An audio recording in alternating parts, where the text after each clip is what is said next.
வணக்கம் வியூவர்ஸ். நான் உங்கள் ரமேஷ், மஞ்சு ரமேஷ் மாஸ்டர் மீடியா. இனி நம்ம பார்க்க போகிறது சினிமா நியூஸ்.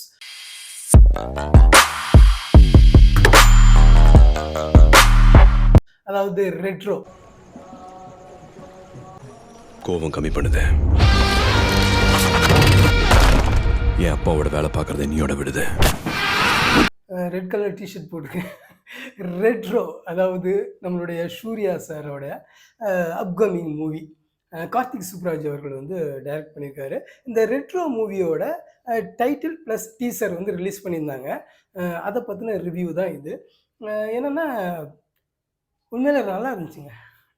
அதாவது சூர்யா சார் பார்த்தீங்கன்னா வந்து சாதாரணலாம் கிடையாது. அது நடிப்பு அரக்கன்னு சொல்லுவாங்க இல்லையா? அந்த மாதிரி ஒரு ஆக்டிங் வெறி பிடிச்ச ஆள் வந்து சூர்யா அவர்கள். அதாவது எனக்கு தெரிஞ்சு அவரோட படங்களில் வந்து நான் ரொம்ப இம்ப்ரெஸ் ஆகி பார்த்த படங்கள்லாம் பார்த்தீங்கன்னா வந்து சில குறிப்பிடத்தக்க படங்கள் இருக்குது. அதாவது நந்தாவில் ஆரம்பித்து நந்தா, காக்க காக்க, அப்புறம் வந்து வாரணம் ஆயிரம், ஆயுத எழுத்து, அப்புறம் வந்து ஜில்லுன்னு ஒரு காதல். இந்த மாதிரிப்பட்ட ஒரு சூர்யாவை வந்து நம்ம நிறைய மிஸ் பண்ணியிருந்தோம். இடையில தான் நீங்கள் பார்த்துருப்பீங்க, ஒரே கத்தல் கதறல். அவரை எங்கெல்லாமோ கொண்டு போய் அங்கிட்டு இங்கிட்டுமாட்டு இது பண்ணிட்டாங்க. ஆனால் மறுபடியும் நான் சொன்ன அந்த லிஸ்ட்டில் வரக்கூடிய சூர்யாவை வந்து நீங்கள் ரெட்ரோவில் மறுபடியும் பார்க்கலான்னு நினைக்கிறேன். ஏன்னா அதனுடைய டீசர் அந்த இதெல்லாம் பார்க்கும்போது எனக்கும் வந்து சூர்யா சார் வந்து கம்பேக் கொடுத்துருக்கிறாரு அப்படிங்கிற மாதிரியே தோணுது. ஏன்னா 2010க்கு அப்புறம் பார்த்தீங்கன்னா சூர்யா சார்கிட்ட வந்து நல்ல ஹிட் மூவி தேட்டருக்கு வரல. அதாவது 2 படம் ஹிட் மூவி வந்துச்சு. அதாவது சூரரை போற்று சூப்பர் மூவி. அதில் அவரை ரசிக்காதவங்களே கிடையாது அப்படிங்கிற மாதிரி ஒரு மூவி. ஆனால் அன்ஃபார்ச்சுனேட்லி அந்த படம் வந்து பார்த்திங்கன்னா ஓடிடி போயிடுச்சு. அதே மாதிரி ஜெய் பீம் கூட ஒரு நல்ல படம். ஆனால் அந்த படமும் ஓடிடி போயிடுச்சு. ஸோ கிட்டத்தட்ட 15 வருஷம். லாஸ்ட்டாக கங்குவாவை பற்றி நான் பேசலை.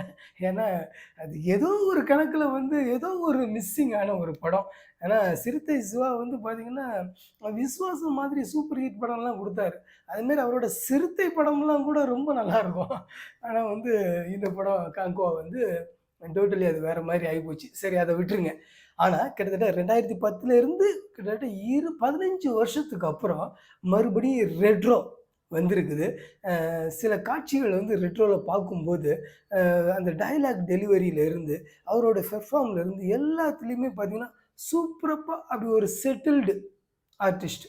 அதாவது நம்ம அந்த காக்க காக்கையில், அந்த ஜில்லுன்னு ஒரு காதலில், அந்த ஆயுத எழுத்தில், அந்த மாதிரி பிதாமகன், இந்தமாரி படங்களில் பார்த்தோம் இல்லையா? ஒரு சூர்யா சார் ஒரு செட்டில்டு. அந்த செட்டில்டு ஆக்டிங் வந்து மறுபடியும் ஒரு ரெட்ரோ திருப்பி கொண்டு வந்து கொடுத்துருக்கு.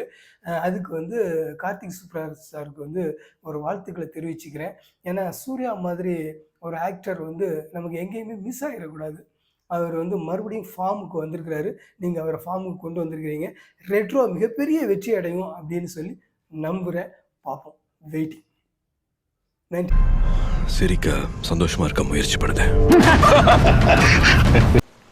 இப்போ நீ சொல்லு, கல்யாணம் பண்ணிக்கலாமாடி?